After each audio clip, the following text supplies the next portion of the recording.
மேடையில் அமர்ந்திருக்கிற பேராளுமைகளே, கலைஞர்களே, தமிழ் சொந்தங்களே, உங்கள் அனைவருக்கும் என்னுடைய பணிவார்ந்த வணக்கத்தை தெரிவித்துக் கொள்கிறேன். மாண்புமிகு பறை இசை வெளியீட்டு விழா என்பதை விட மாண்புமிகு பறை தமிழர் பண்பாட்டு கூடல் என்று சொல்லக்கூடிய வகையில்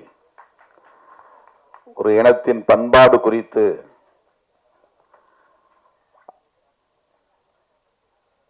மேடையில் ஒவ்வொருவரும் ஒவ்வொரு கோணத்தில் ஆற்றிய உரை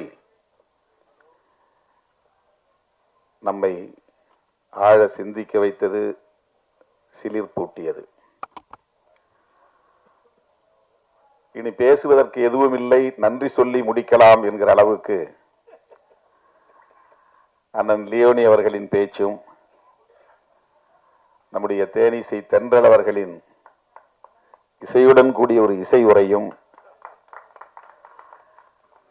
இளம் இயக்குநர்களுக்கு நல்ல வழிகாட்டுதலை தந்து ஆணவ கொலைக்கு எதிராக இப்படியும் சிந்திக்கலாம், திரைக்கதை அமைக்கலாம் என்று இங்கேயே ஒரு திரைக்கதை அமைக்கிற உரையை ஆற்றி அமர்ந்திருக்கிற அண்ணன் கே பாக்யராஜ் அவர்களின் உரை,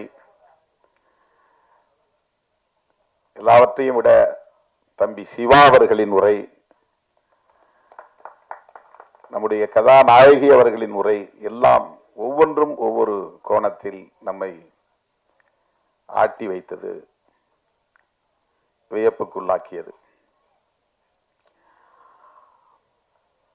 பறை குறித்து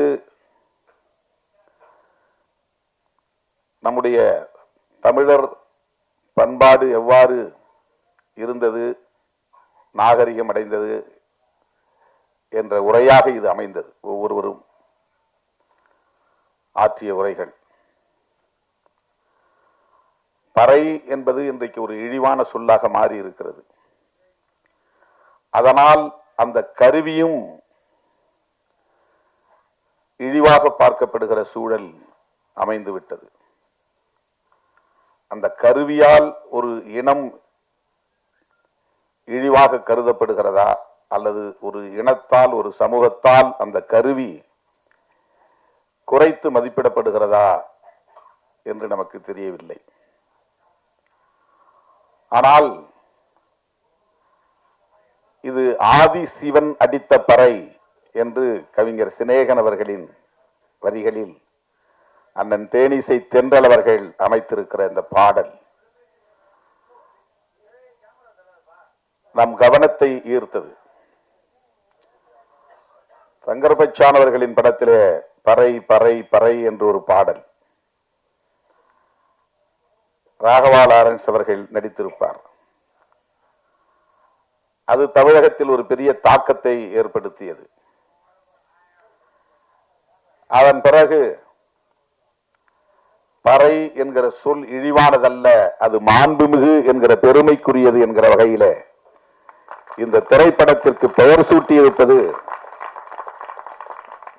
ஒரு துணிச்சலான செயல், போற்றுதலுக்குரிய செயல். இந்த பெயர் சூட்டியதற்கே விருது கொடுக்கலாம், தனியே ஒரு பாராட்டு விழாவை நடத்தலாம்.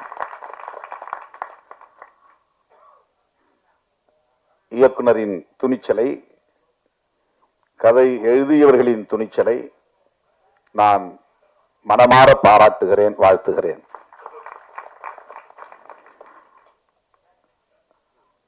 பறை என்பது ஒரு பொதுவான சொல். அனைத்து இசைக்கும், இசை கருவிகளுக்கும் மூலம். அதிலிருந்துதான் இசைக்கருவிகளின் வடிவங்கள் மாறி மாறி வெவ்வேறு பெயர்களை பெற்றிருக்கின்றன. ஒரு சமூக ஆய்வாளர் சொன்னார், பறை என்கிற அடையாளம் கொண்ட ஒரு சமூக பிரிவில் இருந்துதான் அனைத்து சமூக பிரிவுகளும் உருவாயின என்று அவர் ஆய்வில் சொல்லுகிறார். வெவ்வேறு பெயர்களை தாங்கி மாறி மாறி போகிறார்கள் என்று. ஒட்டுமொத்த இந்த சமூகத்தின் மூல சமூகம்தான் பறை என்கிற பெயரில் அழைக்கப்படுகிற சமூகம், இது ஒரு சமூக ஆய்வாளரின் கருத்து. இன்னும் சொல்ல போனால் மறைந்த தமிழரசன் அவர்களின் கருத்து, தமிழ்நாடு விடுதலைப்படையை நிறுவிய தமிழரசன் அவர்களின் கருத்து. வெவ்வேறு பெயர்களில் வெவ்வேறு சமூகங்கள் அழைக்கப்பட்டாலும் மனிதகுலத்தின் பாரம்பரிய வரலாற்றில் பார்க்கிற போது ஒரு குலத்தில் இருந்துதான் எல்லா குலமும் என்கிற போது தமிழ் சமூகத்தில் அந்த மூல சமூகம் ஆதி குலம் பறையர் குலம்தான் என்று அந்த வல்லுநர்கள் பதிவு செய்கிறார்கள். பறை அடித்தவனால் பறையன் என்று பலரும் கருதுகிறார்கள். அப்படி இருக்க வாய்ப்பே இல்லை. இன்றைக்கும் நீங்கள் ஒரு கிராமத்திற்கு போனால், பறையர் குடியிருப்புக்கு போனால் 200 குடும்பங்கள் 300 குடும்பங்கள் இருக்கிறார்கள் என்றால் அந்த 300 குடும்பங்களை சார்ந்தவர்களும் பறை அடிப்பதில்லை. அவர்களுக்கு பறை பற்றி தொடர்பும் இருப்பதில்லை. அந்த கிராமத்தில் சிலர்தான், விரல் விட்டு எண்ணக்கூடிய சிலர்தான் பறை அடிக்கிற ஒரு வழக்கத்தை வைத்திருப்பார்கள். எல்லா மக்களும் விவசாயத்தை செய்யக்கூடியவர்கள் தான். அவர்களுக்கு ஏரோட்ட தெரியும், நடவு நட தெரியும், அறுப்பு அறுக்க தெரியும், தாள் அடிக்க தெரியும். விவசாய பெருங்குடி மக்கள் தான். அந்த விவசாய பெருங்குடி மக்களை ஒட்டுமொத்தமாக பறையர் என்ற பெயரில் அழைத்து இழிவுபடுத்தி இருப்பதற்கு என்ன காரணமாக இருக்க முடியும்? இது குறித்து பலர் ஆய்வு செய்திருக்கிறார்கள். அதற்கு ஒரே காரணம்தான், இது மூல சமூகம், ஆதி சமூகம். அதிலிருந்து தோன்றுகிற ஒவ்வொரு புதிய சமூகமும் அதிலிருந்து தன்னை தனிமைப்படுத்தி, அந்நியப்படுத்தி, பிரிவுபடுத்தி காட்டிக் கொள்வதற்காக அந்த ஆதி சமூகத்தை இழிவுபடுத்துவதை ஒரு பண்பாடாக இங்கே வளர்த்திருக்கிறார்கள். அப்போதுதான் நாங்கள் அவர்களை விட மேலானவர்கள் என்று சொல்லுகிற அந்த நிலை வளர்ந்திருக்கிறது. இது சமூக ஆய்வாளர்களின் கருத்து. பறை என்பதிலிருந்து பறையன் என்கிற ஒரு சமூகம் உருவாகி இருக்க வாய்ப்பே இல்லை. இது குறித்து பலரும் இப்போது ஆய்வு செய்திருக்கிறார்கள். பரம்பரை என்கிற சொல்லில் வருகிற பறை, இந்த பா ரை, அது இடையினரை, எரள வளர இடையினம் என்கிற இப்படி கொம்பு போடு கீழே இழுக்கிற ரை பறை. இந்த வல்லினரை அல்ல, கசட தபர என்கிற எழுத்துக்களில் வருகிற வல்லினரை இந்த இசைக்கருவியை குறிக்கும். அந்த பறையன் என்கிற சொல்லில் இருக்கிற எழுத்து இடையின ரகரத்தில் வருகிற ரை என்கிற சொல்லை குறிக்கும், எழுத்தை குறிக்கும். ஏன் என்றால் அதற்கு ஒரு விளக்கம் தருகிறார்கள். பரன் பறை, இது இரண்டும் தாய் தந்தை என்று சொல்லுகிற சொல்லோடு வருகிற 7வது தலைமுறையின் பெயர். இந்த தலைமுறை நாம், நமக்கு முந்தைய தலைமுறை தந்தை தாய், அந்த தந்தை தாய்க்கு முந்தைய தலைமுறை பாட்டன் பாட்டி, அந்த பாட்டன் பாட்டியின் தந்தை தாய் பூட்டன் பூட்டி, அந்த பூட்டன் பூட்டியின் தந்தை தாய் ஓட்டன் ஓட்டி, அந்த ஓட்டன் ஓட்டியின் தந்தை தாய் பரன் பறை. இது 7வது தலைமுறை, ஆதிக்குடி. அந்த பரனுக்கும் பறைக்கும் பிறந்தவர்கள் சேயோன் சேயோல், சேயோனுக்கும் சேயோலுக்கும் பிறந்தவள் ஓட்டன் ஓட்டி, ஓட்டனுக்கும் ஓட்டிக்கும் பிறந்தவர்கள் பூட்டன் பூட்டி, பூட்டனுக்கும் பூட்டிக்கும் பிறந்தவர்கள் பாட்டன் பாட்டி, பாட்டனுக்கும் பாட்டிக்கும் பிறந்தவர்கள் தந்தை தாய். இன்றைக்கு நாம், இது 7 தலைமுறை குறிக்கிற ஒரு சொல்லாடல் தமிழிலே உண்டு. அந்த பறையை குறிக்கிற சொல்தான் பறையன் என்கிற பெயராக மாறி இருக்குமே தவிர பறை அடிப்பதனால் இவன் பறையன் என்று ஆகியிருக்க வாய்ப்பே கிடையாது.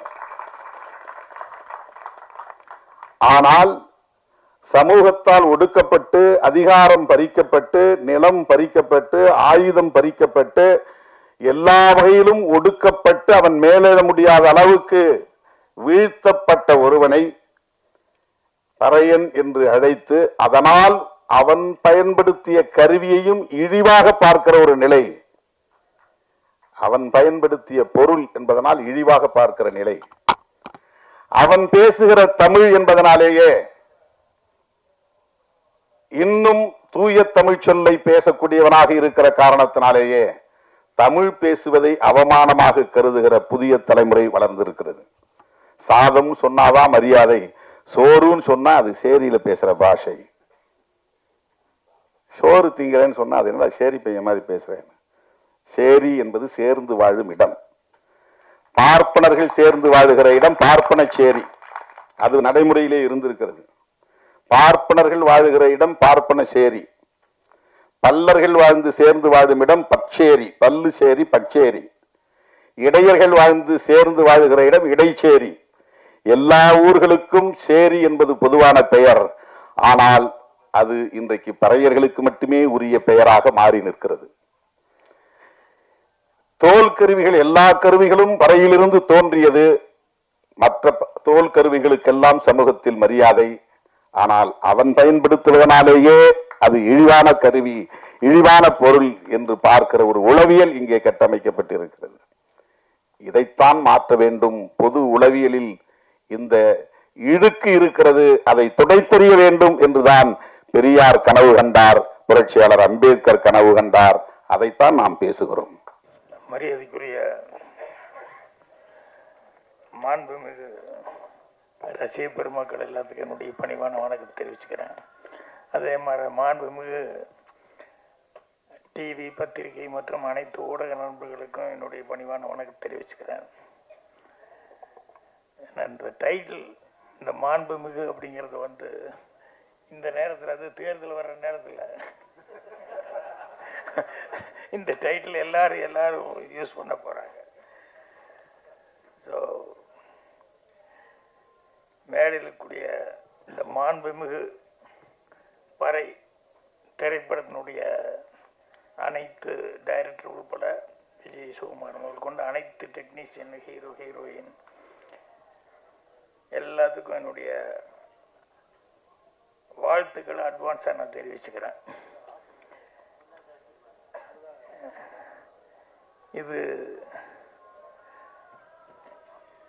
இது நம்ம மட்டும் இங்கேருந்து கேட்கல. யாரோ ஒருத்தர் பேசும்போது சொன்னாங்க, பிரான்ஸில் பவானின்னு யாரோ கேட்டுக்கிட்டு இருக்காங்கன்னு. பவானி மட்டும் கேட்டுருக்க மாட்டாங்க, இன்னும் நிறைய பேர் கேட்டுக்கிட்டு இருப்பாங்க. பிரான்ஸில் இருக்கிறவங்க அவங்களுக்கும் சேர்த்து வணக்கத்தை சொல்லிடலாம். ஏன்னா அவங்களுக்கு பயங்கர சந்தோஷமாக இருக்கும். ஆனால் நம்ம பேசுறது, நம்ம கேட்குறதெல்லாம், நம்ம பார்க்குறதெல்லாம் அது அவ்வளோ தூரம் மெசேஜ் போயிருக்கு அப்படின்னு சொல்லிட்டு.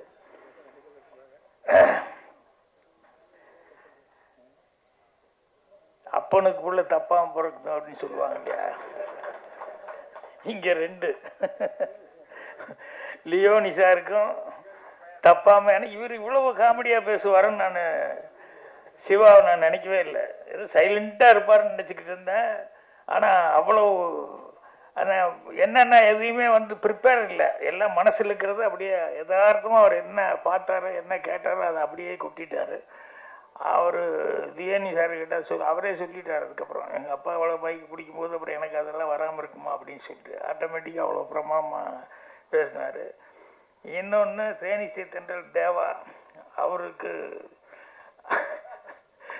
வலதுகரமாக சபேஷ் முரளி இவங்கெல்லாம் இருக்காங்க. அதே நேரத்தில் அவர் இப்போவே தேசிய விருது வாங்கி தேவா அவர்களுக்கு அவ்வளோ பெரிய பேர் ஒரு மரியாதை வாங்கினா. அப்பாவுக்கு நிறைவுங்கிறது என்ன, பையன் இந்த அளவுக்கு நமக்கு மரியாதையை வாங்கி கொடுக்குறான் அப்படிங்கிறது தானே நிறைவு. அதனால் அவருக்கு, அவங்களுக்கு. அப்புறம் இன்னொருத்தர் ரொம்ப முக்கியமானவர். நான் இப்போ தான் எல்லோரும் சொல்லிகிட்டு இருப்பாங்கள்ல அடிக்கடி, இப்போ சினிமாவில் ரொம்ப சந்திச்சிருக்கான்னு சொல்லிட்டு சிறு தயாரிப்பாளர் சங்க தலைவர் கூட சொல்லிட்டு இருந்தார்.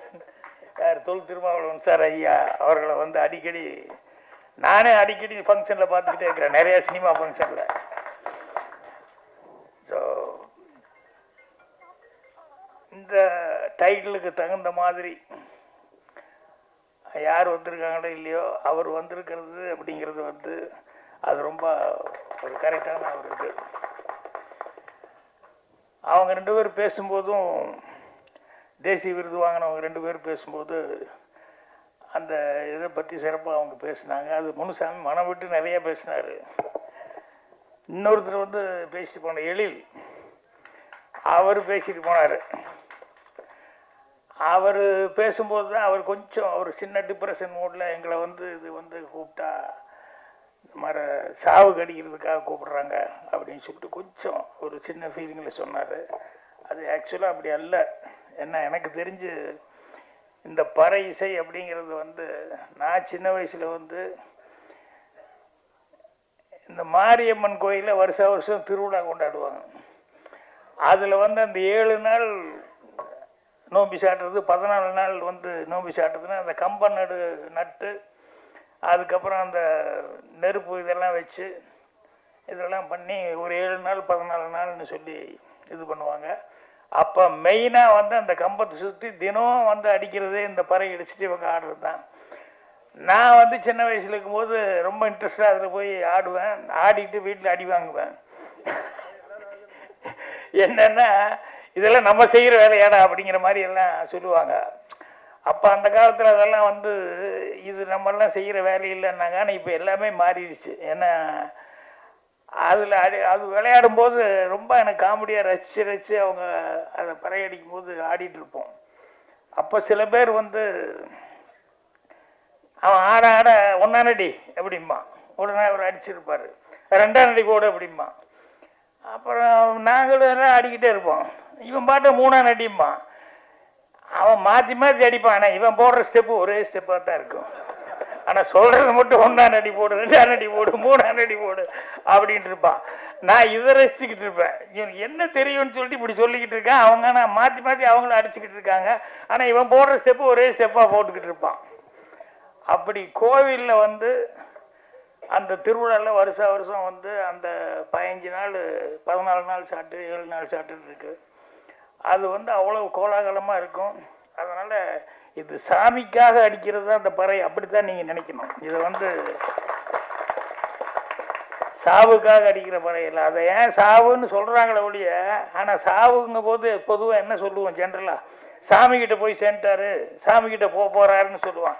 அதனால தான் உங்களுக்கு வந்து சாவுன்னு நீங்கள் எடுத்துக்கூடாது. சாமிக்கிட்ட போகிறாரு அதுக்காக அடிக்கிறாங்க, அடித்து அனுப்புகிறாங்க, வழி அனுப்புகிறாங்க, அப்படி தான் நினைச்சு. ஏன்னா எதுவுமே வந்து உலகத்தில் வந்து சாதாரணம் இல்லை. ஏன்னா சில விஷயங்கள் வந்து அதை அடித்ததுனால அது ஒரு குலம்னு சொல்லி அப்படி வச்சுட்டாங்க. இந்த பள்ளத்தில் வந்து விவசாயம் பண்ணிருக்கும் போது அது ஒரு குலம்னு சொல்லி இப்படி இறக்கி விட்டாங்க. இதெல்லாம் வந்து ஆக்சுவலாக வந்து அப்படியெல்லாம் இல்லை. ஆனால் செய்கிற தொழிலுக்காக வந்து அப்படியே ஒதுக்கி விட்டாங்க. ஆனால் அவர்கள் வந்து எதுவுமே ஒதுக்கப்பட்டது அப்படிங்கிறதெல்லாம். அப்புறம் 2வது எதையுமே நம்ம சாதாரணமாகவும் நினச்சிக்க முடியாது. இது வந்து இதுதானே அப்படின்னு சொல்லி நினைக்கிறேன். நான் இப்போ மீட்டிங்கில் கூட நேரத்தில் சொல்லிக்கிறேன்.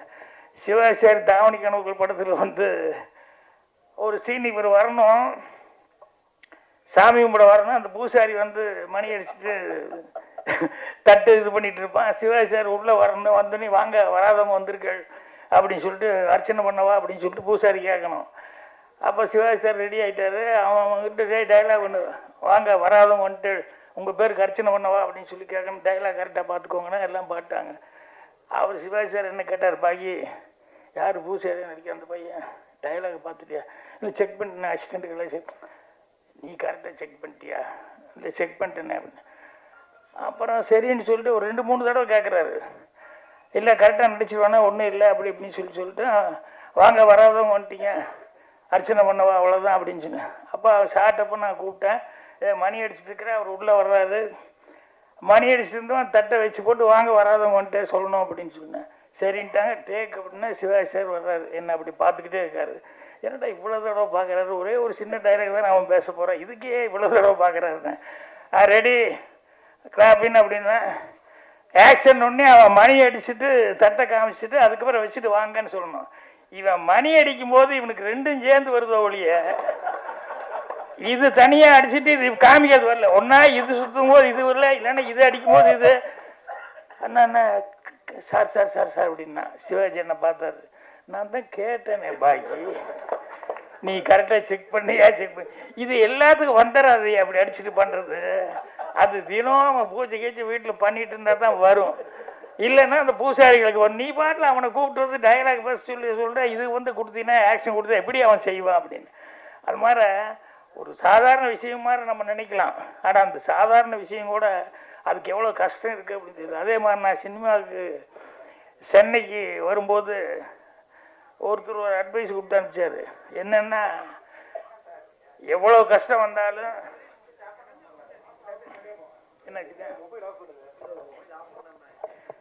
என்ன கஷ்டம் வந்தாலும், எவ்வளோ பசி பட்டினி இது வந்தாலும், என்ன வேணாலும் பண்ணு, ஆனால் தயவுசெய்து இந்த ஹோட்டலில் வந்து சர்வர் வேலைக்கு மட்டும் போயிடாத அப்படின்னா. என்னடா இப்படி சொல்கிறாங்களே அப்படின்னு. இல்லை, தயவுசெய்து நல்லா மனசில் வச்சுக்கோ, என்ன கஷ்டம் வந்தாலும் ஹோட்டலில் சர்வர் வேலைக்கு மட்டும் போய் சேர்ந்துடாத அப்படின்னு. அப்புறம் எனக்கு புரியல, என்ன ஏன் அப்படி சொல்கிறாரு அப்படின்னு சொல்லிட்டு. அதுக்கப்புறமா வந்து எங்கெங்கேயோ தமிழ்நாட்டில் சுற்றி, அதுக்கப்புறம் ஆந்திராடிக்கெல்லாம் சுற்றி, பசி பொறுக்க முடியாமல் ஒரு நாள் வேறு வழியே இல்லாமல் ஒரு ஹோட்டலில் போய் அப்படியே மெல்ல அப்படி ஒரு வணக்கம் போட்டு, என்னென்ன இந்த சர்வர் வேலை, ஏன்னா பசி நீ உளுந்தா மயக்கம் போட்டு உளுந்துட போகிறோம், உழுகிறதுக்குள்ளே போய் ஏதாவது கேட்டுக்கிட்டு வேலைக்கு சேர்ந்து ஏதாவது சாப்பிட்ருவோமே அப்படின்னு சொன்னேன். உடனே அவர் அப்படி மேலேருந்து கீழே வரைக்கும் பார்த்தாரு. நம்ம அந்த வேலைக்கு தகுந்த மாதிரி நம்ம ஒன்றும் இல்லையா, நம்ம சினிமாவுக்கு அதையும் இதையும் மனசில் வச்சுட்டு பேண்ட் ஷர்ட்லாம் நீட்டாக போட்டுக்கிட்டு இருக்கிறோம். அவர் அப்படியே என்னை பார்த்தாரு, சர்வர் வேலைக்கு வந்துருக்கான்னு, போய் முதல்ல சாப்பிடு அப்புறம் வேலை பார்க்கலாம் அப்படின்னு. அப்புறம் அப்பா அப்படின்ட்டு போய் சாப்பிட்டேன். சாப்பிட்டு வந்த உடனே அதுக்கப்புறம் ஒரு ரூபா 2 ரூபா கையில் கொடுத்தாரு. இது வச்சுக்கிட்டு எந்த ஊருக்கு போகணும், நீ எந்த ஊர்லேருந்து வந்த, எப்படியாவது உனக்கு பணம் அனுப்ப சொல்லி ஏதாவது ஒரு லெட்டரு தந்தி கிந்தி கொடுத்து பணத்தை வாங்கிட்டு ஊருக்கு போய் சேரு அப்படின்னு. இல்லை சார், நான் வேலை பார்க்குறேன். ஏன்னா எனக்கு திரும்பி போகிறதுக்கு பெரிய அவமானமாக இருக்குது. சினிமாவுக்கு வரேன்ட்டு வந்துட்டு கடைசியில் எங்கேயோ சுற்றிட்டு இருக்க, எப்படி திரும்பி போகிறது, ஒரே அவமானமாக இருக்குன்னு. இல்லை நான் வேலை பார்க்குறேன் அப்படின்னு. அவர் சிரிச்சுக்கிட்டு, இல்லை தம்பி நீ போனார். அப்புறம் இல்லைங்க நான் வேலை பார்க்குறேன்னு. அப்பா அவர் சொன்னார், அப்பா நான் என்ன சொல்கிறேன்னு நல்லா புரிஞ்சுக்குவேன், இங்கே எத்தனை டேபிள் இருக்குது அப்படின்னாரு. இந்த ரோவில் மட்டும் சொல்லு, அந்த ரோவில் நம்ம இந்த ரோவில் மட்டும் சொல்லு எத்தனை டேபிள். அப்புறம் பார்த்தா ஒரு 4-5 டேபிள் இருக்குங்க. ஒரு டேபிளுக்கு எத்தனை சேர் போட்டிருக்கு, 4 சேர் போட்டிருக்குங்க. சரி, இந்த 4 சேரு 4 பேர் டேபிளுக்கு 4 பேர் ஒரே மாதிரி அழகு வரமாட்டாங்க. எவனோ 2 பேர் வந்து உட்காருவான், அப்புறம் இன்னும் 2 பேர் வந்து உட்காருவான், அப்புறம் ஒருத்தர் வருவான், அப்புறம் ஒரு 3 பேர் சேர்ந்த மாதிரி வருவாங்க. இப்படி 4 சேருக்கு 4 டேபிளுக்கு வந்து 4 பேராக வந்து ஒரு 16 பேர் வந்து உட்காருவான். ஒருத்தன் வந்தோடனேயுமே வந்து அவன் இட்லிம்மா, இன்னொருத்தன் வந்து ஒரே ஒரு காஃபிம்மா, இன்னொருத்தர் தோசை பூரி அப்படிம்மா, இன்னொருத்தர் எப்படிம்மா. இந்த 16 பேர்த்துல 10 விதமாக சொல்லுவாங்க. இப்போ நீ வந்து ஆர்டர் எடுத்துட்டு இவன் காஃபி டீ இட்லி மட்டும்தான் சொல்லியிருப்பான். அவனுக்கு வந்து நீ தோசை அது இதெல்லாம் போட்டான், பில்லு போட்டான், அவன் சண்டைக்கு வருவான். ஏண்டா என்னடா ஒன்று தான்டா சாப்பிட்டேன், இதுக்கு போய் இப்படி பில்லு போட்டிருக்கேன். அல்லது மொத்தமாக ரோஸ்ட்டு கீஸ்ட்டு பூரியெல்லாம் சாப்பிட்டவனுக்கு போய் காஃபி பில்லு நீ போட்டேன்னு வச்சுக்கோ, எனக்கு நஷ்டம் அப்படின்னு சொல்லிட்டு. இது நீ நினைக்கிற மாதிரி சாதாரணம் கிடையாது தம்பி.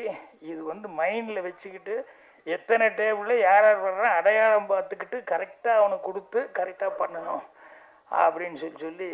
அதனால் இது அவ்வளோ சாதாரண விஷயம் இல்லை அப்படின்னு.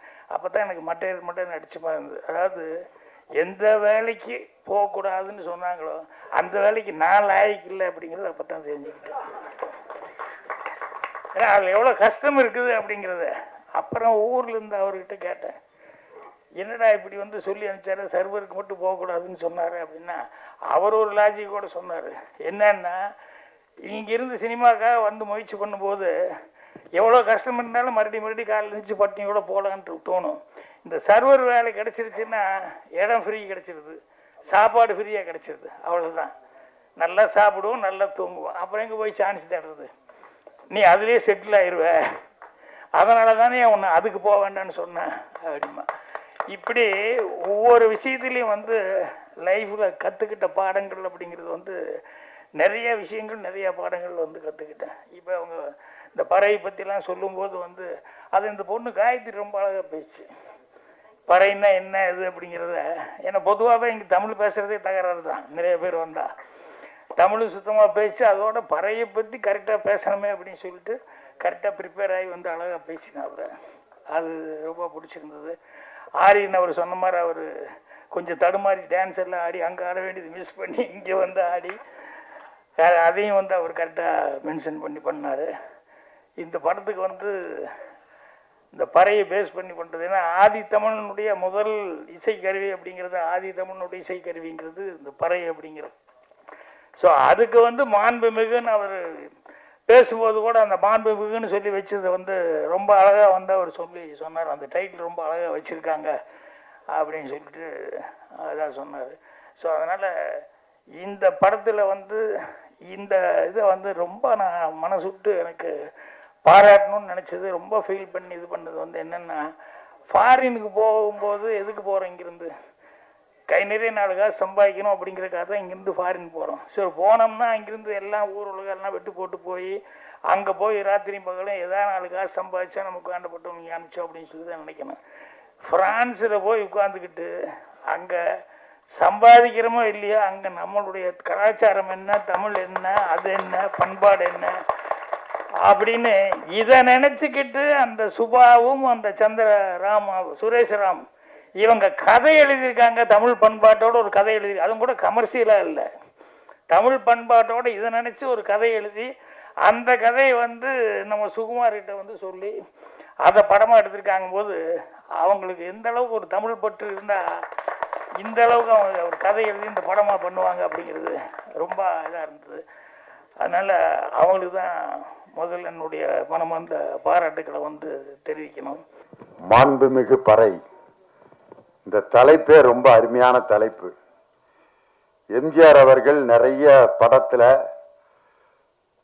அவருடைய பட தலைப்புகள்லாம் பார்த்தீங்கன்னா சாதாரண தொழிலாளர்களை பற்றி தான் இருக்கும்.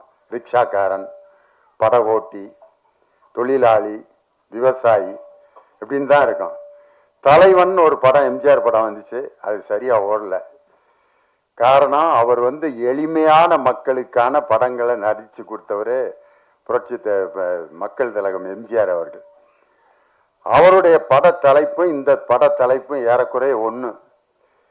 மாண்புமிகு என்பது அரசியல் வார்த்தை, பறை என்பது ஒரு இசைக்கருவி.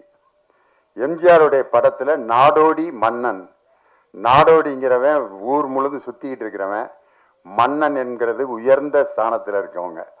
இந்த மாண்புமிகு பறை, இந்த ரெண்டையும் சேர்த்து பறை இசைக்கு ஒரு மிகப்பெரிய அந்தஸ்தை கொடுத்த படத்தினுடைய தயாரிப்பாளர் சுபா, அப்புறம் அவங்க சுரேஷ்ராம், அவங்க 2 பேருக்கும் பிரான்ஸ்ல இருந்து இந்த படத்தை ரொம்ப அருமையா தயாரிச்சு கொடுத்ததுக்காக நன்றி சொல்லி, இந்த இயக்குனர் பாருங்க, அவர் அப்படியே பரபரப்பா தான் இருக்காரு. என்னை வந்து கூப்பிட்றப்ப கூட, வணக்கம் சார், 18ஆம் தேதி வந்துருங்க சார் அப்படின்ட்டு அழைப்புதல் கொடுக்கறதுக்கே எவ்வளோ பரபரப்பா இருக்காரு. படம் டைரக்ட் பண்றப்ப எப்படி இருந்திருப்பாருன்னு யோசிக்கிறேன் நான். அப்படிப்பட்ட ஒரு சுறுசுறுப்பான ஒரு தம்பி விஜய் சுகுமாரன் அவருடைய இயக்கத்தில் இந்த படம் வந்திருக்குது. ரொம்ப சந்தோஷம். நம்ம மேடையில் உட்காந்துருக்க ஒவ்வொருத்தரை பற்றியும் தனித்தனியாக பேசணும்னு ஆசை. அவர் ஜானி மாஸ்டர் இங்கே வந்தோடனே சலோமியா பாட்டுக்கு ஆடி அவர் தொடங்கி வச்ச வைப்பு தான் இன்னும் அப்படியே மேடையில் வைப்ரேஷன் அப்படியே இருக்கு. அதற்கு முன்னாடி நம்ம வேலு ஆசான் பார்த்தீங்கன்னா, எனக்கு தெரிஞ்ச ஒரு கலைஞர் கூட்டத்தில் இருக்க அவ்வளவு பேரையும் தன் பக்கம் கவர்ந்து தனக்காக கைதட்ட வச்ச ஒரு அற்புதமான ஒரு வாத்தியார். அவர் ஒரு 5 நிமிஷத்துல எவ்வளவு பெரிய மேட்ரை பண்ணிட்டாருன்ட்டு ரொம்ப சந்தோஷப்பட்டேன். அதே மாதிரி நம்ம கணேஷ் பாபு சாரு, அவர் என்னுடைய ரசிகருங்கும் போது ரொம்ப சந்தோஷம். நம்ம அன்பு தம்பி ஸ்ரீகாந்த் தேவாவுக்கு தேசிய விருது வாங்கி கொடுத்துருக்காரு. ஸ்ரீகாந்த் தேவாவோட பாட்டெல்லாம் கேட்டாலே இந்த ஒரு மாதிரி இந்த கோமா ஸ்டேஜில் இருக்கவங்க கூட அந்த இதெல்லாம் பிச்சு போட்டு இந்த வர்றேன் அப்படிங்கிற மாதிரி இருக்கும். அந்த பம்பர கண்ணாலைங்கிற பாட்டு சந்திரபாபு ஐயா பாடினது, அதை இவர் பாணிக்கு மாற்றி எப்படி ஒரு வைப்போட கொடுத்தாரு.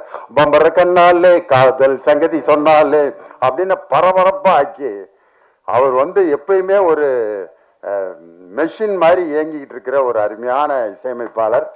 அவர் இருக்கிற இடம் பூரா அப்படியே வைப்ரேஷனோட இருக்கும். அப்படிப்பட்ட ஒரு நல்ல இசையமைப்பாளர். அதே மாதிரி நம்ம முரளி சார், அவருடைய குரலுக்கு நாங்கள்லாம் மிகப்பெரிய ரசிகர்.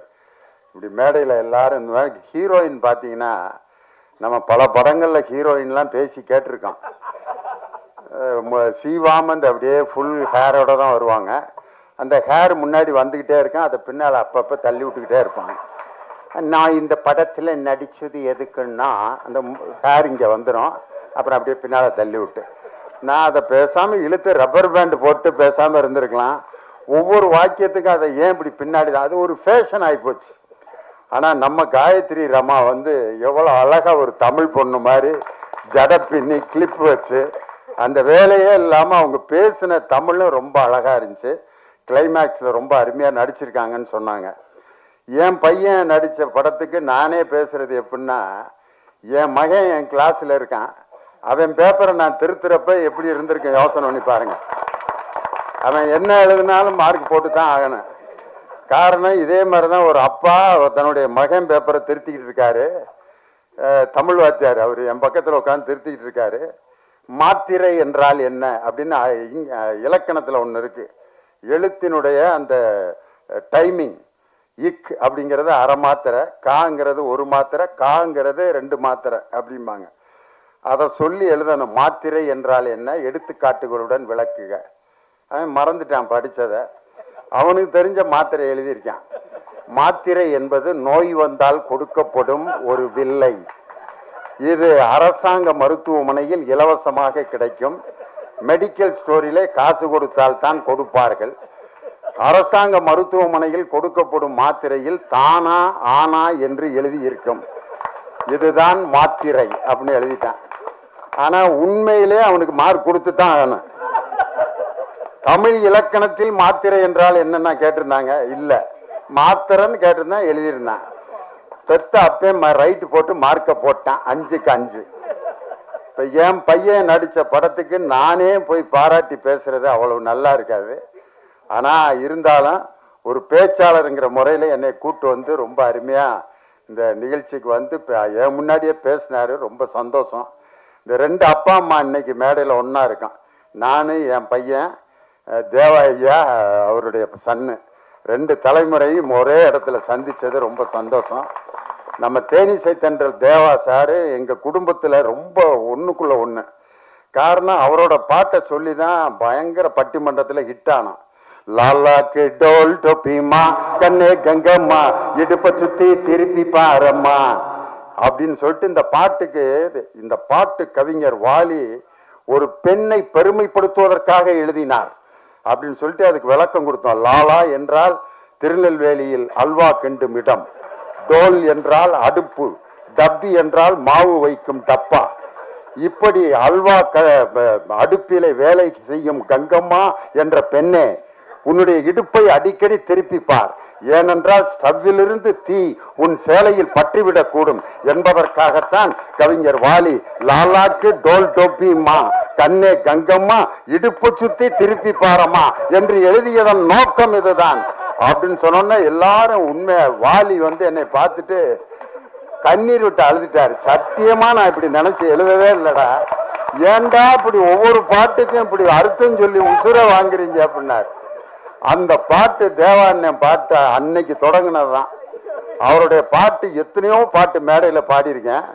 பஞ்சு மிட்டாய் சீலை கட்டி பச்சை வண்ண ரவிக்க போட்டு கஞ்சி கொண்டு போறவளே நெஞ்சுக்குள்ள நீ வாரியா அடவாரி விட்டாக்க வரவழைச்சாக்க மடிதறிஞ்சாக்க வாரேன் பொங்க சிங்சா சிங்சா சிங்சா சிங்.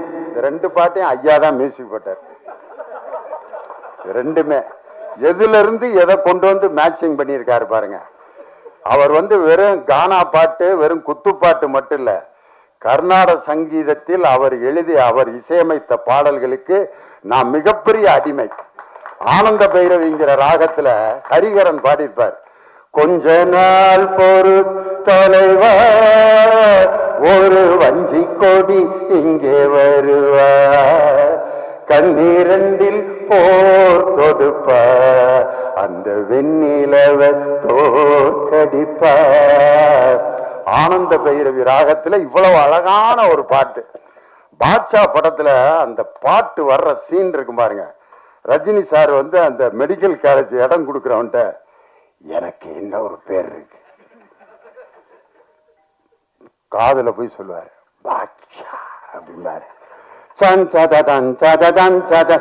தங்க மகன் இன்று சிங்க நடை போட்டு அருகில் அருகில் வந்தாள் அப்படின்னு சொல்லி அந்த கம்பீர நாட்ட ராகத்துல உண்மையிலே அவர் கர்நாடக சங்கீதத்திலும் மிகப்பெரிய வல்லமை உள்ளவர். இன்னைக்கு அவர் கர்நாடக சங்கீதத்துக்காகவே ஒரு படத்துக்கு மியூசிக் போட்டிருக்காரு. அந்த படம் மிகப்பெரிய சங்கராபரணம் மாதிரி வெற்றி அடையணும்னு சொல்லி நம்ம தேவா சாருக்கு என்னுடைய மனமார்ந்த நன்றி. தந்தையருக்கு என் முதல் வணக்கம். பத்திரிகை, ஊடக, இணையதள நண்பர்கள், என் அண்ணன்மார்கள், சகோதர சகோதரிகள் அனைவருக்கும் என்னுடைய அடுத்த வணக்கம். உங்க எல்லாரையும் பார்த்து ரொம்ப நாள் ஆச்சு. எப்போ பார்ப்பேன்ற ரொம்ப வெயிட்டிங்கில் வீட்டில் உட்காந்து எல்லா ப்ரெஸ் மீட்டையும் பார்த்துக்கிட்டு இருப்பேன். எப்போ உங்களெல்லாம் வந்து சந்திக்க போகிறேன் அப்படின்ற ஆசை இருந்துச்சு. அந்த ஆசையை இந்த மாண்புமிகு பறை திரைப்படம் நிறைவேற்றிருக்கு அப்படிங்கிறதே என்னுடைய முதல் நன்றி உங்களுக்கு தெரிவிச்சுக்கிறேன். நான் திண்டுக்கல் மாவட்டத்தில் பிறந்து எனக்கு விவரம் தெரிந்து நான் முதல்ல கேட்ட இசை பறை இசை. இன்று ஒரு பறை இசை கலைஞராக, இந்த கதையின் நாயகனாக இன்று நடித்திருக்கும் வாய்ப்பு எனக்கு கிடைத்திருப்பது நான் மிக பெரும் பெருமையாக கருதுகிறேன். இந்த வாய்ப்பை எனக்கு அளித்த இந்த திரைப்படத்தின் தயாரிப்பாளர்கள் சுபா சுரேஷ்ராம் மேம் அவங்களுக்கும், இணை தயாரிப்பாளர்கள் நக்கீரன் சார், கவிதா மேம் அவங்களுக்கும் நான் நன்றி இந்த நேரத்தில் தெரிவிச்சுக்கிறேன்.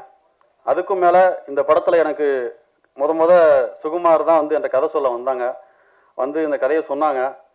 சொல்லும்போது எனக்கு எப்படி ப்ரோ இது பண்ண போறீங்கன்ற மாதிரி நான் கேட்டேன். நீங்கள் பவுண்டு கொடுங்கன்னு சொல்லி நான் கேட்டு வாங்கி நான் படித்தேன். படிக்கும்போது ரொம்பவே பிடிச்சிருந்துச்சு எனக்கு. இது நான் பண்ணணும் அப்படின்னா நான் ஒரு பறை இசை கலைஞர், பறை இசையை கற்றுக்கிட்டா மட்டும் பத்தாது, பறை இசை கலைஞனாக நான் வாழ்ந்தாகணும் அப்படிங்கிறத நான் புரிஞ்சுக்கிட்டேன். அதுக்காகவே உலக அரங்குகளில் போய் பறை இசையை வாசித்து கொண்டிருக்கும் எங்களது திண்டுக்கல் மாவட்டத்தை சேர்ந்த சக்தி கலைக்குழுவில் போய் நான் பறை கற்றுக்கிட்டு வந்து நான் இந்த படத்தில் நடித்தேன். அதை நீங்கள் இந்த படம் பார்க்கும்போது உங்களுக்கு நல்லாவே தெரியும் அப்படிங்கிறத இந்த பதிவு பண்ணிக்கிறேன். அதுக்கு முதல் நன்றி இயக்குனருக்கு நான் இந்த இடத்துல பதிவு பண்ணிக்கிறேன். இரண்டாவதாக கோ ப்ரொடியூசர் முரளி, அவர் இல்லை அப்படின்னா இந்த படம் கிடையாதுங்க. ஏன் இப்படி சொல்கிறேன் அப்படின்னா, ப்ரொடியூசரே அவர் தான், அவர் தம்பின்றதுனால நீங்கள் ஓகே ப்ரொடியூசர் தயாரிப்பாளர் சாரிங்க ஓகே. அவருக்கு ரொம்ப ஏன்னா அவர் இல்லை அப்படின்னா இந்த படமே கிடையாது. ஏன்னா அவருக்கு வந்து சினிமான்றது ரொம்ப புது களம். அவர் இங்கே வந்து அங்கே துறையூரில் தான் அந்த படைப்பிடிப்பு நடத்தணும். அங்கே வந்து அவர் எல்லா இடத்துலையும் கூட இருந்து ஒவ்வொரு விஷயமா கற்றுக்கிட்டு அதை யார் மனம் கோணாமல் நடந்துக்கிட்டு இன்னைக்கு வரைக்கும் இந்த மேடை, இந்த இடம் இப்படி நடக்குது அப்படின்னா இந்த படத்துக்கு புள்ளார் சொல்லி போட்டதுலேருந்து இந்த இசை வெளியீட்டு விழா வரைக்கும் நல்லபடியாக நடக்கிறதுக்கு மிகப்பெரிய பங்கு அந்த முரளி குருவுக்கு இருக்குது. அவருக்கு நீங்கள் ஒரு கைத்தட்டை கண்டிப்பாக அந்த இடத்துல கொடுக்கணும். அதன் பிறகு இந்த திரைப்படத்தின் ஒளிப்பதிவாளர் கொளஞ்சி குமார் அவர்கள், அவர் ஒளிப்பதிவாளர் மட்டும் கிடையாது. இந்த படத்தில் அவரை சொல்லணும் அப்படின்னா அவர் co director, assistant director, art department எல்லா வேலையும் அவர் தான் பார்ப்பார். எடிட்டிங்கில் பார்ப்பார், டப்பிங்கில் வந்து உட்காந்து கரெக்ஷன் சொல்லுவார். அவர் மாதிரி ஒரு ஆள் நம்ம உண்மையில டெடிக்கேஷன் எனக்கு ரொம்ப பிடிக்கும் அந்த அண்ணன்ட்ட. எனக்கு கண்டிப்பாக ஏதாவது ஒன்று பண்ணி ஆகணுன்ற ஒரு ஆர்வம் வந்து நமக்கு எப்படி நடிப்பில் இருக்கோ அதே மாதிரி ஒரு ஒளிப்பதிவாளருக்கு, டெக்னீஷியனுக்கு இந்த அளவு இருக்குன்றதை பார்க்கும்போது நம்மள மாதிரியே அவங்கெல்லாம் வளரணும் அப்படின்ற ஒரு ஆசை தான். அதன் பிறகு என்னுடன் இந்த படத்தில் கதையின் நாயகியாக நடித்திருக்கின்ற காயத்ரி ரமா அவர்கள் வந்து ரொம்ப அருமையாக பண்ணியிருக்காங்க. ஏன்னா இந்த படத்தில் வந்து சொல்லப்போனால் நான் நாயகன், என் நண்பன் ஆரியன் அப்படிங்கிறதுக்கு மேலே அவங்க வந்து கிளைமேக்ஸில் ஒன்று பண்ணியிருப்பாங்க. அது கண்டிப்பாக உங்களுக்கு நல்லபடியாக பேசப்படும் அப்படிங்கிறது நான் இங்கே பதிவு பண்ணிக்கிறேன். நமக்கு எல்லாருக்குமே தெரியாது பறை வந்து ஒரு மியூசிக்கல் இன்ஸ்ட்ருமெண்ட். பட் ஆக்சுவலி எல்லா மியூசிக்கல் இன்ஸ்ட்ருமெண்ட்ஸோட மதர் தான் பறை. அண்ட் எழில் சார் கேட்டாரு பறை எங்க வாசிப்போம். ஸோ அந்த காலத்துல கம்யூனிகேஷன் இருக்காது. இங்கேருந்து அந்த ஊருக்கு ஏதாவது சொல்லணும்னா சொல்ல முடியாது. ஊர்ல வெள்ளம் வருது, பறை அடிப்பாங்க. ஏதாவது ஊர் மக்களுக்கு போய் சேர்க்கணும், பறை அடிப்பாங்க. இல்ல ஊர்ல ஒரு function, happy function, sad function, என்ன ஃபங்க்ஷனா கூட இருக்கட்டும், பறை தான். எதுவா இருந்தாலும் திருவிழா, பறை தான். ஒரு தமிழர் ஒரு அன்றாட வாழ்க்கையோட ஒரு அங்கம்தான் பறை. அந்த பறையோடு ஒரு சின்ன அங்கமா நான் இருந்தேன். It's a huge honor.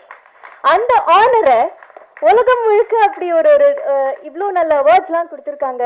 அவங்க வந்து எங்களுக்கு இந்த அளவுக்கு அங்கீகாரம் கொடுத்துருக்காங்கன்றது even figure honour.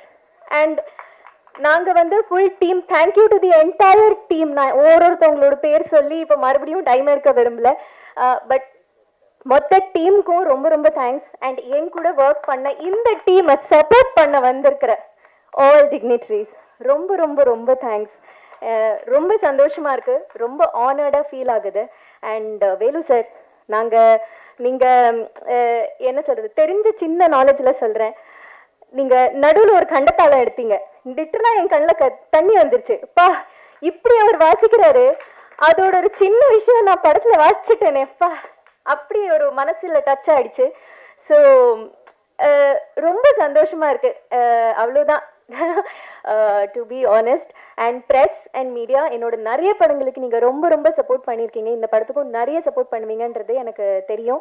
So December 12 நான் நிஜமாக எதிர்பார்க்குறேன். பறை வந்து வெறும் தமிழ்நாட்டில் இல்லை, இந்தியாவில் இல்லை, வேர்ல்டு முழுக்க பறை என்னது அது தெரிய போகுது.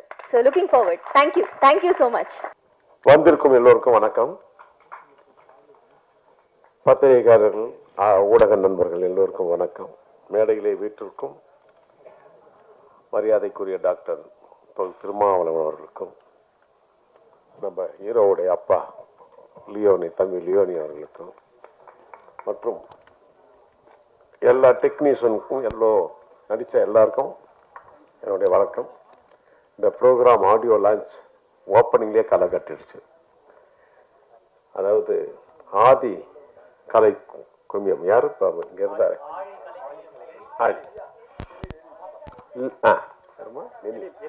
எழில் அவர்களுக்கும் நல்ல அற்புதமா நீங்க குழந்தைங்க வச்சு அற்புதமா நீங்க கற்றுக் கொடுத்துருக்கீங்க, உங்களுக்கு நன்றி. அதுக்கப்புறம் சொல்லவே வேண்டாம், நம்ம ஆசான் அவர்கள் பாருங்க, அவர் குழந்தையிலேயே ஆசான்னே பேர் வச்சுட்டாங்க. ஆசான்னா ஒரு பெரிய வாத்தியார். அப்படி வேலூர் ஆசான் அவர்களுக்கும் மற்றும் இங்க வந்திருக்க எல்லோருக்கும் வணக்கம். பாகியராஜ் சார் சொல்லும்போது அவ்வளோ அழகா, எப்படி ஒரு விஷயத்தை அழகா ஸ்கிரீன் பிளே பண்ணி அழகா நம்மளை வந்து சிரிக்க வச்சார், ஆச்சரியப்பட வச்சார். நானும் ஆணும் வாய திறந்துட்டு இருந்தேன். அதனாலதான் பாகியராஜ் சார் இன்னும் வேர்ல்ட்லயே த நம்பர் 1 ஸ்கிரீன் பிளே டைரக்டர்னு கூப்பிடுறாங்கன்னா சாதாரண விஷயம், அது அற்புதமான விஷயம். அதுவும் லியோனி அவர்களை நான் மறக்கவே முடியாது. அவர் இல்லைன்னா எனக்கு இந்த பேரும் புகழுமே கிடைச்சிருக்காது. ஏன் சொல்றேன்னா, நான் ஆரம்பத்தில் வந்து சில பாடல்கள்லாம் பண்ணும்போது ஆப்கேலா இன்தானா ஒத்துனான லாலா குடோல் டபிமான்லாம் அவரே ரொம்ப பரவி என்னை புகழாக்கி பெரிய ஆளாக்கி விட்டார். அது அப்புறம் மலை அது ஆக்சுவலி வெங்கடேஸ்வர் படம். அது மலை படம் அவ்வளோ சரியா போகல ஆரம்பத்தில். அந்த பாட்டு இட்டாகி அது பெரிய படமா ஓடல. ஒரு தலைவர் அவர் என்ன சொல்லிட்டாரு, தேவா நம்ம முருகனை போட்டு எப்படி கலாய்க்கிறாரு பாருங்க பாட்டுல அப்படின்னு சொல்லவே படம் அடுத்த நாள்ல இருந்து அப்படி எல்லாருமே ஒருத்தரை தாக்கும் பொழுது ஒருத்தர் மேல போயிட்டு இருக்காங்க. அது போல லியோனி அவர்களுக்கும் என்னுடைய நன்றியை நான் தெரிவிச்சுக்கிறேன். வணக்கம், நன்றி. அவ்வளவு அழகா சொல்லுவாரு. இப்போ அவருக்கு ப்ரோக்ராம் நான் கேட்டுட்டு இருக்கேன். அப்புறம் ஒரு ப்ரோக்ராம் நான் ரொம்ப சிரிச்சது வந்து ரெண்டக்கன்னு ஒரு பாட்டு, அவ்வளோ ரெண்டாக்கான்னு பாடுவாங்க. ரொம்ப அற்புதமா இருக்கும். மன சோர்வா இருக்கும் போது, டயர்டா இருக்கும் போது அதெல்லாம் கேட்டா ரொம்ப நல்லது. இந்த ஃபங்க்ஷனுக்கு வந்து திருமாவளவன் சார் வந்தது பொருத்தம் தான். படம் பார்த்தேன், ரீ ரெக்கார்டிங்காக படம் பார்த்தேன். என்னமா நடிச்சிருக்கான் அவன். முதல் படமா இது இவங்களுக்கு எல்லாமே, யாருக்குமே இது முதல் படமே இல்லை.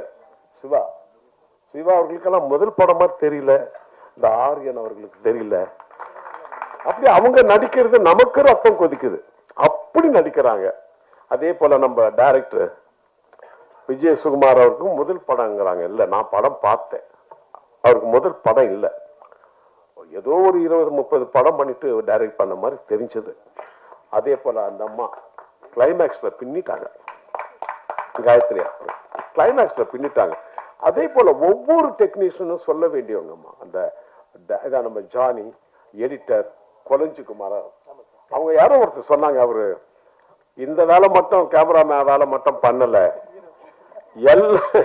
எல்லா வேலையும் இழுத்து போட்டு அவ்வளவு அழகா பண்ணுவார். நம்ம முரளி அவர்கள் ப்ரொடியூசர், இணை ப்ரொடியூசர். முரளி தான் உங்க பேர், உங்க பேரு தான்னா தராம விட மாட்டார். நம்மளும் அவளை கேட்க மாட்டோம், எல்லாருக்கும் தெரிஞ்ச விஷயம் தானே. நான் அவ்வளோ பேமெண்ட் எல்லாம் இங்க இருக்கவங்க எல்லாருக்கும் தெரியும். அப்படி எனக்கு என்னென்ன வேணுமோ அப்படி எல்லாம் பண்ணி கொடுத்தாங்க சியா ப்ரொடக்ஷன்ஸ். சுபா மேடம் அவர்களுக்கு ரொம்ப தேங்க்ஸ். அழகா ஏதோ ஊர்ல பிரான்ஸ்ல இருந்து ஒரு படம் பண்ணியிருக்காங்க பறையை பத்தி, மாண்புமிகு பறை. சுரேஷ் ராம் அவர்களுக்கும் இணை தயாரிப்பாளர் நக்கீரன் கவிதா அவர்களுக்கும் ஒன்னே ஒன்று பாராட்டணும். லியோ நம்ம தம்பி கிட்ட, ஹீரோ கிட்ட யாருமே முதல் படத்துல அப்படி லிப் மூமெண்டே பண்ண முடியாது.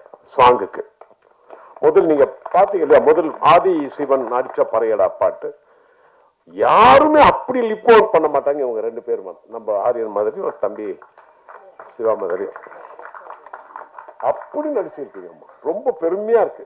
நம்ம தம்பி லியோவுடைய அவருடைய மகன் போது ரொம்ப சந்தோஷப்பட்டேன். அம்மா ரொம்ப வாழ்த்துக்கள் உங்களுக்கும். ரொம்ப 30-20 வருஷம் முன்னாடி பார்த்தது உங்களெல்லாம் இல்ல அங்க. அது போல ரொம்ப நல்ல படம். முரளி அவர்களுக்கு சொல்லிட்டேன். இந்த படத்தை பத்தி ஒரு முக்கியமான விஷயம் பண்ணணும். இப்போ ஒரு 2 மாசம் முன்னாடி நினைக்கிறேன், எனக்கு ஆஸ்திரேலியா பார்லிமெண்ட்ல சபாநாயகர் போஸ்ட்ல என்னை உட்கார வச்சு என்னை நல்லா கௌரவப்படுத்தி அனுப்பிச்சாங்க. அது எதுக்குன்னா 10 வருஷத்துக்கு முன்னாடி நான் ஒரு 25 பேர் இங்க இருந்து நம்ம கிராமிய இசை கலைஞர்கள்லாம் அழைச்சிட்டு போயிட்டு ஆஸ்திரேலியாவில் சிட்னி, மெல்பர்ன், அடிலைட் ஊருக்கெல்லாம் போயிட்டு இங்க இருந்து ஒரு 20-25 பேர் அழைச்சிட்டு போயிட்டு அங்க போயிட்டு 1 மாசம் இருந்து இந்த பறை இசையை, நம் இசையை அங்க போயிட்டு எல்லாருக்கும் நான் சொல்லி கொடுத்துட்டு வந்தேன். ஒரு தடவை நான் மேடையில் நான் ப்ரோக்ராம் பண்ணும்போது பறை இசை வச்சு அங்க இருக்கிற அடிலைட்ல இருக்கிற மேயர் ஒரு மேடம் அதே ட்ரெஸ்ல வந்திருந்தாங்க. மேயர் ட்ரெஸ்லயே ஒரு 2 MP எல்லாரும் மேடைக்கு எங்க கிட்ட இருந்த அந்த பறையை அவங்க வாங்கி அப்படி ஒரு அந்த பறை இசை அவங்க வாசிச்சாங்கன்னா அது எவ்வளவு பெரிய ஆச்சரியம். ஃபாரினர்ஸ் அப்படியே டான்ஸ் ஆடினாங்க. அது ரொம்ப பெருமையான விஷயம். அதற்காக ஆஸ்திரேலியா பார்லிமெண்ட்ல எனக்கு ஒரு கௌரவம் கொடுத்தாங்க. இது 3 பாட்டு மகாலிங்கம் அவர்களும் திவாகர் அவர்களும் பாடியிருந்தாங்க. முதல் சாங். 2வது சாங் ஆதித்யா அண்ட் பிரியங்கா பாடியிருப்பாங்க. 3வது பாட்டு ஒரு கிளைமேக்ஸ் பாட்டு, அது போடல. அதுதான் நான் பாடியிருந்தேன். கானா பாட்டு இல்லை, ஒரு பேத்தாஸ் பாயிண்ட், ஒரு ஃபீலிங். அந்த பாட்டு நான் பாடியிருந்தேன். இப்படி ஒரு படத்துக்கு நான் இசையமைச்சது எனக்கே பெருமை, எனக்கு ரொம்ப பெருமை. ஏன்னா சித்திரை மாசம் வந்தா மதுரையில கள்ளழகர் ஆத்துல இறங்குவார். அவர் எந்த வருஷம் 34 வருஷமா கள்ளழகர் ஆத்துல இறங்கும் போதெல்லாம் வாராரு வாராரு அழகர் வாராரு, அந்த பாட்டு எப்படி ஒரு ஆந்தமா அமைஞ்சதோ அதே போல ஆயுத பூஜைன்னா சூப்பர் ஸ்டார் ரஜினி சார் நடிச்ச பாட்ஷா படத்துல ஆட்டோக்காரன் இது ஒரு ஆந்தமா ஆயிடுச்சு. எல்லா வருஷமும் இதை போடுவாங்க. ஆயுத பூஜைக்கு, சித்திரை மாதா, இது கோவில்ல பண்ணா கோல வீழியம்மா ராஜகாளி அம்மன் 108 அம்மனை பற்றி ஒரு பாட்டு. இதெல்லாம் நிரந்தரமான ஒரு பாடல் ஆயிடுச்சு. நிரந்தரமான பாடல். கள்ளழகர் ஆத்துல இறங்கும் போதெல்லாம் 34 வருஷமா தான் ஆயுத பூஜைக்கு ஆட்டோக்காரன் தான். எல்லா சாமி கோவில்லையும் திருவிழானா கோல வீழியம்மா ராஜகாளி அம்மன் அந்த பாட்டு தான். அது போல ஆதிசிவன் அடிச்ச பறையடா அந்த பாட்டும் எங்கெங்கே பறை இசை குழுவினர்கள் ப்ரோக்ராம் நடத்துறாங்களோ அங்கெல்லாம் என் பாட்டு, என் இசை கேட்க வேண்டும் என்று அதை ஒரு ஆந்தமா நான் பண்ணியிருக்கேன். அதை எல்லாரும் அதை கேட்டு அதை ஒரு ஆந்தமாவே ஆக்கணும். அதுதான் என்னுடைய எய்ம். அது என்னுடைய எய்ம். எப்படி நான் ஆஸ்திரேலியாவில் அங்கெல்லாம் உலகம் போயிட்டு எல்லாத்தையும் பறை இசையை நான் கத்து கொடுத்துட்டு வந்தேனோ அது போல இங்க இந்த பாட்டு ஆந்தம் ஆகணும், அதை எல்லாரும் பாடணும், அது எல்லாரும் பறை இசையை வாசிக்கணும், அதை மதிக்கணும். அனைவருக்கும் வணக்கம். இது என்னோட முதல் மேடை. இங்கு வந்திருக்கும் அனைத்து சிறப்பு விருந்தினர்களுக்கும் என்னோட வணக்கத்தை தெரிவித்துக் கொண்டு எனது உரை ஆரம்பிக்கின்றேன். எனக்கு வாய்ப்பு அளித்த தயாரிப்பாளர் திரு சுரேஷ்ராம் அண்ட் சுபா மேடம் அவர்களுக்கும், இணை தயாரிப்பாளர் Nakkeeran sir and Kavitha madam அவர்களுக்கும், இங்கு வந்திருக்கும் பத்திரிகை மற்றும் ஊடக நண்பர்களுக்கும் எனது வணக்கத்தை தெரிவித்துக் கொண்டு, சிறப்பு விருந்தினர்கள் ஐயா திரு டாக்டர் தொல் திருமாவளவன் அவர்களுக்கும், ஐயா திண்டுக்கல் லியோனி சார் அவர்களுக்கும், இயக்குனர் பாக்யராஜ் சார் அவர்களுக்கும், இந்த விழாவின் நாயகன் திரு தேனிசை தென்றல் தேவா சார் அவர்களுக்கும்,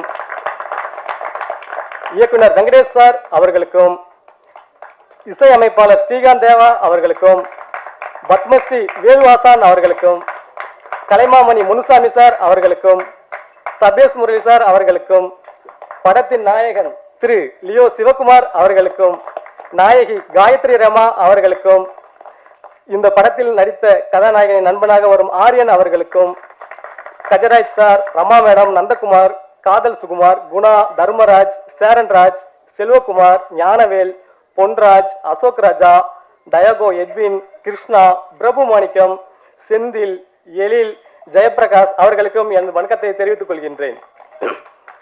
எழில் அவர்களுக்கும் என் மனமார்ந்த நன்றியை தெரிவித்துக் கொள்கின்றேன்.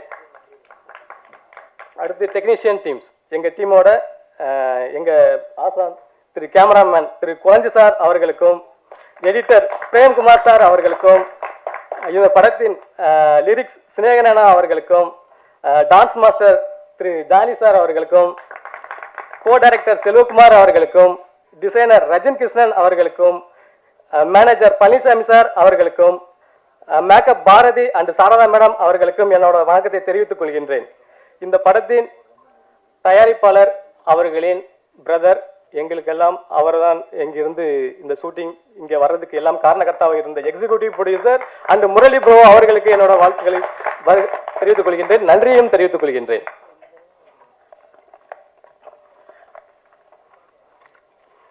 ஃபர்ஸ்ட் இப்போ நம்ம இந்த மாண்புமிகு பறை எப்படி ஸ்டார்ட் பண்ணோம், இது யாரோட கதை, இது என்னத்துக்காக நம்ம பண்ணியிருக்கோம் அப்படின்ற விளக்கத்தை நான் உங்களுக்கு ஒரு சின்ன ஸ்மாலாக சொல்லி முடிச்சிடுறேன். இப்போ இந்த கதை வந்து பார்த்தீங்க அப்படின்னா பிரான்ஸில் இருக்கக்கூடிய எங்களோட தயாரிப்பாளர் சுரேஷ்ராம் அண்ட் சுபா மேடம் தான் இந்த கதையை வந்து எழுதியிருக்காங்க. இதுக்கு வந்து பார்த்தீங்கன்னா இணை தயாரிப்பாளராக வந்த எங்கள் நக்கீரன் சாரும் கவிதா மேடமும் எங்களுக்கு ரொம்ப ஹெல்ப் பண்ணி இந்த கதையை ஒரு படமாக உருவாக்குறதுக்கு ரொம்ப ஹெல்ப் பண்ணியிருக்காங்க. அதுக்கு அவர்களுக்கு நன்றியை தெரிவித்துக் கொள்கின்றேன்.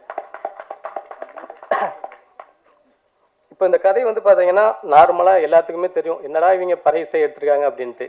பறை இசைங்கிறது ஒரு பொதுவான இசை. அந்த இசையை நாங்கள் எப்படி உங்களுக்கு வெளி உலகத்துக்கு கொண்டு வந்திருக்கோம் அப்படிங்கிறத தான் இந்த ட்ரெய்லரில் நீங்கள் பார்த்துருப்பீங்க. இது வந்து பார்த்தீங்கன்னா நம்மளோட அடையாளம், கலாச்சாரம், நம்மளோட உணர்வு, இது எல்லாமே பிரதிபலிக்கின்ற ஒரு கலை. அதை தான் நாங்கள் எடுத்து சொல்லியிருக்கோம்.